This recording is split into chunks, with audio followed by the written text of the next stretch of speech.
अस्सलाम वालेकुम डॉक्टर साहब। जी, वालेकुम सलाम। डॉक्टर साहब, ये वैक्सीनेशन क्या चीज़ होती है और ये क्यों ज़रूरी है? जी, वैक्सीन दरअसल एक ऐसी दवाई है जो किसी भी शख़्स को, ख़ासकर बच्चे को होने वाली बीमारी से महफूज़ रखती है। और इसकी मिसाल ऐसी है जैसे एक फ़ौज। असल में होता क्या है कि वैक्सीन के अंदर जो है किसी भी जरासीम का जिसके ख़िलाफ़ वैक्सीन लगाई जा रही है, टुकड़ा ज़िंदा हालत में या मुर्दा हालत में या उसके ज़हर का एक पार्ट बॉडी में डाल डाल दिया जाता है। बॉडी इसके ख़िलाफ़ जो है क़ुव्वत मुदाफ़अत पैदा करती है, एंटीबॉडीज़ बनाती है। और इस एंटीबॉडीज़ बनने से क्या होता है कि पहले से समझ लें एक फ़ौज तैयार है बॉर्डर पर। कभी भी बाहर से कोई भी जरासीम आपके जिस्म में दाखिल होता है जो बीमारी करने के लिए, जो आपको नुकसान पहुँचाने के लिए आता है, ये एंटीबॉडीज़ वहीं पर उसका ख़ात्मा कर देती है या उसके नुकसानात को कम से कम कर देती है। अच्छा डॉक्टर साहब, हमारे माशरे के अंदर एक तासुर है कि बच्चों को वैक्सीनेशन लगाने से कल को जब वो बड़े होते हैं तो उनमें बच्चे पैदा करने की सलाहियत कम या ख़त्म हो जाती है, तो इस बात में कितनी सदाकत है? जी, इसी किस्म के बहुत सारे ऐसे जो है हमारे सोसाइटी में मिथ्स हैं कि वैक्सीन लगाना जो है वो नुकसानदेह है और बीमारी जो है वो कोई डेंजरस नहीं होती। और वैक्सीन लगाने से ऑटिज़म हो जाता है, वैक्सीन लगाने से इनफर्टिलिटी हो जाती है। तो इस किस्म की जो भी बातें हैं, मिथ्स हैं, बेबुनियाद हैं। और बहुत सारी तहकीकात हुई हैं, बहुत सारी रिसर्च हुई हैं और इन सब बातों का ताल्लुक़ और कोई इनका आपस में एसोसिएशन हमें नहीं मिला है। तो लिहाजा वैक्सीन जो है वो एक सेफ़ चीज़ है और इन्हीं सब अफ़वाहों और मिथ्स की वजह से लोग जो है वैक्सीन लगाने के बारे में हिचकिचाते हैं और परेशान होते हैं। डॉक्टर साहब, ये वैक्सीन कितने तरह की होती हैं? जी, इसको जो है मुख्तलिफ़ तरीके से जो है हम क्लासिफ़ाई करते हैं।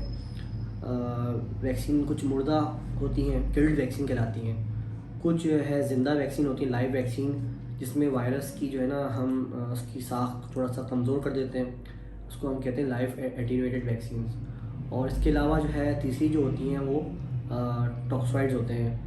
वैक्सीन का जो है एक हम पार्ट निकाल लेते हैं, उसका ज़हर निकाल लेते हैं और उसी को क्या नाम है बॉडी में हम इंसर्ट करते हैं, जिसके ज़रिए क़ुव्वत मुदाफ़अत पैदा होती है।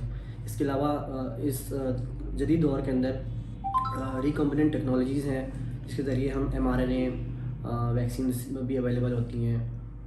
तो एक ओवरऑल 3 किस्म की वैक्सीन्स हैं, किल्ड वैक्सीन्स, लाइव वैक्सीन्स और लाइव एटीन्यूएटेड वैक्सीन्स और टॉक्सॉइड्स। डॉक्टर साहब, किन लोगों को वैक्सीनेशन लगानी चाहिए, किन लोगों को वैक्सीनेशन नहीं लगानी चाहिए, और ये भी बताइए क्या प्रेगनेंसी में यानी कि हमल के दौरान वैक्सीनेशन लगाना सही है? जी, इसमें यह है कि जो 2 वजूहात मेजर हैं जिनकी बिना पर हम वैक्सीन नहीं लगाते। अगर किसी को पहले वैक्सीन लगी है तो वैक्सीन की वजह से खुद या जो वैक्सीन के अंदर इंग्रेडिएंट्स होते हैं उसकी वजह से किसी को एनाफिलैक्सिस हो जाए। एनाफिलैक्सिस क्या होता है कि वैक्सीन लगने के बाद अगर जो है इंसान के अंदर बेहोशी आ जाए, सांस तेज़ फूले, रैशेस हो जाए, तो उसको एनाफिलैक्सिस कहते हैं। अगर ये किसी को हुआ है पहले किसी वैक्सीन लगाने पर या किसी दवा से, तो उसको हम फिर वैक्सीन नहीं लगाते।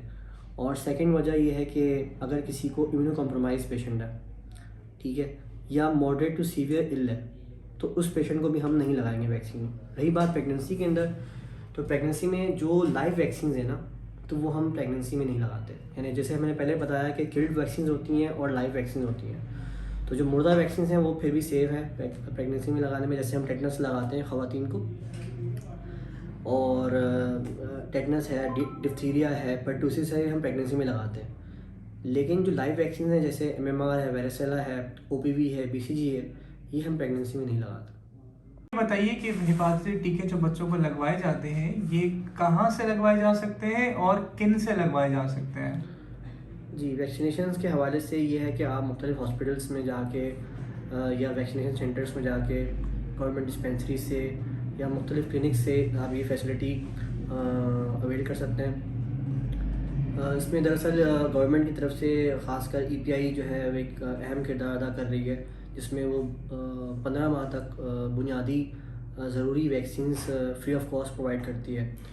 तो बहुत सारे लोगों को इस हवाले से अवेयरनेस नहीं होती, तो वो प्राइवेट वैक्सीनेशन करवा रहे होते हैं। तो ये जो 15 माह तक वैक्सीन हैं ये बिल्कुल फ्री हैं। इसके अलावा कुछ और वैक्सीन हैं जो गवर्नमेंट की EPI प्रोग्राम में शामिल नहीं है।